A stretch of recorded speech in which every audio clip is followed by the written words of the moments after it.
Friends, आज हम बात कर रहे हैं फ्यूचर ग्रुप की और साथ में हम बात करेंगे रिलायंस इंडस्ट्रीज की। जब से सुप्रीम कोर्ट ने झटका दिया है इस डील को, मुसीबत कम होने का नाम नहीं ले रही, लगातार मुसीबत बढ़ रही है। और सुप्रीम कोर्ट ने जो इस डील को अवैध घोषित किया है उसके बाद से यहाँ पर मामला पूरा पलट चुका है। अब जो सिंगल जज के बेंच थे जस्टिस मिधा, उन्होंने जो फैसला दिया था वो फिर से वैलिड हो गया है और यहीं पे बहुत बड़ी मुसीबत खड़ी हो गई है। तो पूरा मामला क्या है उसको अच्छे से हम डिस्कस करेंगे और कैसे डील करेगा फ्यूचर ग्रुप इससे। साथ में फ्यूचर ग्रुप का जो रिजल्ट आया, फ्यूचर रिटेल ने अपने रिजल्ट में जो लॉस दिखाया उसकी वजह से शेयरों की ज़बरदस्त धुलाई हो रही है।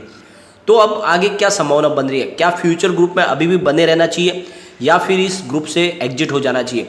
एक तरफ तो अमेजॉन ने सहानुभूति दिखाते हुए कहा कि हम एक बेल आउट पैकेज देने जा रहे हैं फ्यूचर ग्रुप को, और दूसरी तरफ उन्होंने फिर से कोर्ट का रुख कर लिया और कोर्ट में जाके उन्होंने जो पीएलए लगाई है कि जो सुप्रीम कोर्ट ने अब इस आदेश को खारिज कर दिया है, तो जो सिंगल जज बेंच थी जो जस्टिस मिधा के, उनके आदेश को फिर से लागू किया जाए।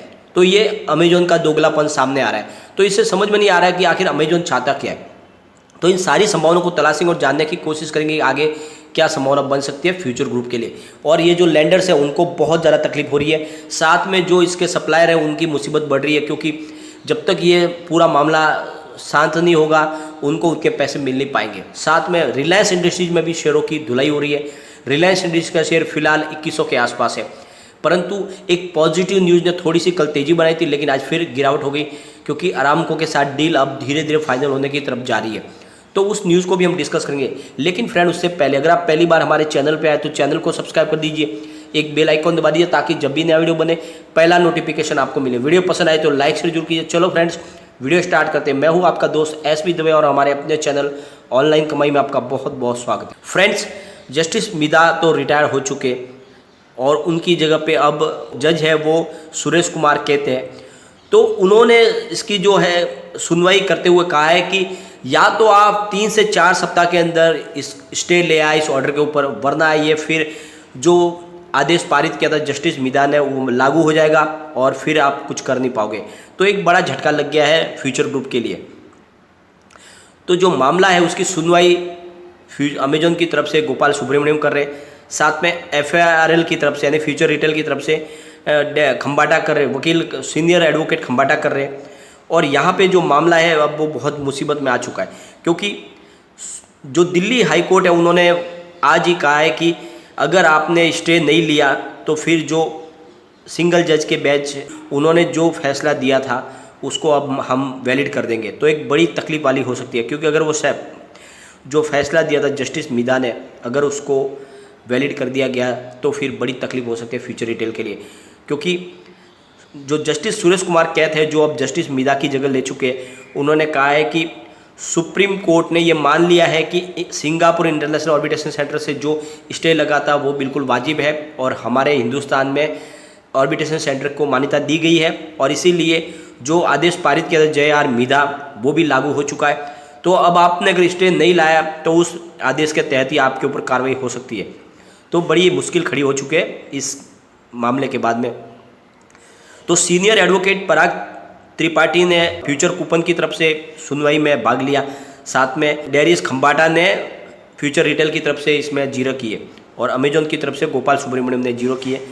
और अब जो मामला है वो पूरा का पूरा स्टे के ऊपर है। अगर फ्यूचर रिटेल को स्टे नहीं मिलती है अब ऊपरी अदालत से, तो फिर ये जो जस्टिस मिधा के सिंगल जज बेंच का जो फैसला था वो लागू हो जाएगा।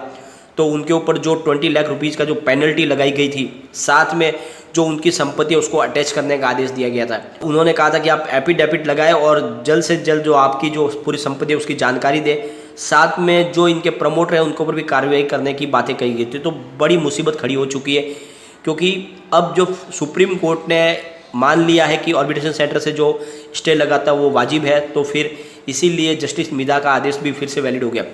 तो अब जो है फ्यूचर रिटेल को जल्द से जल्द स्टे लाना होगा, वरना मुसीबत आ जाएगी। लेकिन इसके बीच में अमेजॉन का दोगलापन बिल्कुल क्लियरली समझ में आ रहा है, क्योंकि एक बार जब सुप्रीम कोर्ट से आदेश आ गया उसके बाद में अमेजॉन ने कहा कि हम फ्यूचर ग्रुप को डूबने नहीं देंगे, हम जल्द से जल्द इनके लिए बेल आउट पैकेज लाएंगे या इनके लिए कोई भी स्ट्रेटेजिक पार्टनर ढूंढेंगे, लेकिन दूसरी तरफ वो फिर से कोर्ट चले गए और वहाँ पे कहा कि इनके ऊपर कार्रवाई की जाए फ्यूचर रिटेल के ऊपर। तो इससे बात साफ मंशा उनकी झलक रही है कि उनको ये मामला शांत करने में कोई इच्छा नहीं है, वो फिलहाल अपना खुद का फ़ायदा देख रहे हैं। और इसके बीच में जो रिजल्ट आया वो रिजल्ट भी दमदार नहीं है, तो एक बार रिजल्ट को भी डिस्कस कर लेते हैं। तो क्वार्टर 1 में फ्यूचर रिटेल का टोटल जो इनकम रही वो 1431.26 करोड़ रुपीज़ रही है, जो डाउन है 30.43% पिछले क्वार्टर से, यानी मार्च क्वार्टर से। मार्च क्वार्टर में इनकी टोटल इनकम 2057.28 करोड़ रुपीज़ थी और 2.61% डाउन है पिछले साल सेम क्वार्टर से। पिछले साल सेम क्वार्टर में इनकी टोटल इनकम 1469.59 करोड़ रुपीज़ थी और कंपनी ने net profit after tax -1147.13 crore rupees का बताया, तो लॉस हुआ है 1100 करोड़ के आसपास। और सबसे बड़ी बात यह है कि ईयर ऑन ईयर बेसिस पे आप देख लो आप या क्वार्टर ऑन क्वार्टर बेसिस पे, तो बिजनेस में भी गिरावट है और इसका नतीजा है कि शेयर में भी गिरावट हो रही है। और अब जो है पूरा मामला जो है फिलहाल इसके जो लैंडर्स और सप्लायर है उनकी भी मुसीबत बढ़ रही है कि कहीं ये पूरा मामला बैंक करप्सी की तरफ न बढ़ जाए, और अगर ऐसा हो गया तो फिर सबके लिए बहुत ज़्यादा तकलीफ हो सकती है। इसलिए वो चाहते हैं कि जल्द से जल्द इसका कोई निपटारा हो। रिलायंस भी अपनी तरफ से कोशिश कर रही है कि मामला शांत किया जाए, हो सकता है बीच में इसका कोई भी रास्ता निकाला जाएगा।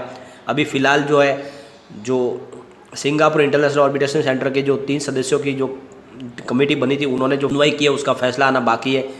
अब वो फैसला जब तक नहीं आएगा तब तक तलवार लटकती रहेगी, उसके बीच में प्राइस तो बहुत ज़्यादा गिर रही है। फ्यूचर रिटेल की बात करें तो 45.50 पर करीब 4.31% की गिरावट हो चुकी है, स्टॉक काफ़ी नीचे आ चुका है। फ्यूचर सप्लाई चेन की बात करें तो 63.95 पर करीब 1.54% की गिरावट हुई है। Future life style and fashion की बात करें तो 50.10 पर 4% की गिरावट ऑलरेडी हो चुकी है। फ्यूचर इंटरप्राइज की बात करें तो 8.20 पर 3.53% की गिरावट हुई है और फ्यूचर कंज्यूमर में 6.85 पर करीब 2.14% की गिरावट हुई है। तो सभी शेयरों में गिरावट है, ज़बरदस्त गिरावट है और शेयर काफ़ी नीचे आ चुके हैं, लोगों को ज़बरदस्त लॉस हो चुका है। अब संभावना सब इसी के ऊपर है कि कितना जल्दी जो है सामने से इसका सेटलमेंट हो जाए। चलते हैं हम रिलायंस इंडस्ट्रीज़ की तरफ। स्टॉक ओपन हुआ 2168 पर, हाई बनाई 2185 की, लो बनाया 2147 का और अंत में 2163 पर करीब 0.48% डाउन पर क्लोजिंग दिए। कल माहौल तेज़ी का बना था क्योंकि सऊदी कंपनी अरामको के साथ में जो उनकी डील है वो फाइनल होने की कगार पर है। ऐसी बातें चल रही है कि उनकी डील अब आगे बढ़ने लगी है, क्योंकि काफ़ी समय से डील अटकी हुई है, करीब 2-3 साल हो गए। तो करीब $25 बिलियन की ये डील है, जो डील फाइनल हो सकती है और 20% का स्टेक ले सकती है रिलायंस में, रिलायंस इंडस्ट्री की यूनिट में, और उसके बदले में वो 20 से लेके $25 बिलियन का निवेश कर सकते हैं। तो एक बड़ा निवेश आने वाला है रिलायंस में और इसी वजह से माहौल तेज़ी का बना था, लेकिन आज फिर से उस न्यूज़ को डिस्काउंट करके फिर माहौल गिरावट का बन गया है। परंतु एक बात का ध्यान रखें, रिलायंस इंडस्ट्रीज़ का स्टॉक बहुत ही अच्छा है, इसमें आप निवेश करें लॉन्ग टर्म के लिए, यह स्टॉक आपको आने वाले समय बहुत ही अच्छा रिटर्न देगा। इसमें आप 5 से 10 साल का नजरिया लेकर चले, स्टॉक 5000 तक आराम से जाएगा। तो निवेश आपको करना चाहिए। जो फ्यूचर ग्रुप में आपने अगर निवेश किया हो तो आपको सिर्फ वेट एंड वॉच ही करना चाहिए, कुछ भी आप नया नहीं कर सकते, न उसमें नया अपना इन्वेस्टमेंट ऐड करें, क्योंकि लगातार गिरावट हो रही है। तो थोड़ा सा आपको धैर्य के साथ में बैठे रहना होगा, बहुत जल्द कोई ना कोई इसका निपटारा जरूर होगा। लेकिन फ्रेंड, कोई भी इन्वेस्टमेंट करने से पहले अपने फाइनेंशियल एडवाइजर से बायोलॉजी ले लें या अपना खुद का रिसर्च करें, क्योंकि मैंने वीडियो आपके एजुकेशनल पर्पज़ के लिए ही बनाए। वीडियो पसंद आए तो लाइक शेयर जरूर कीजिए और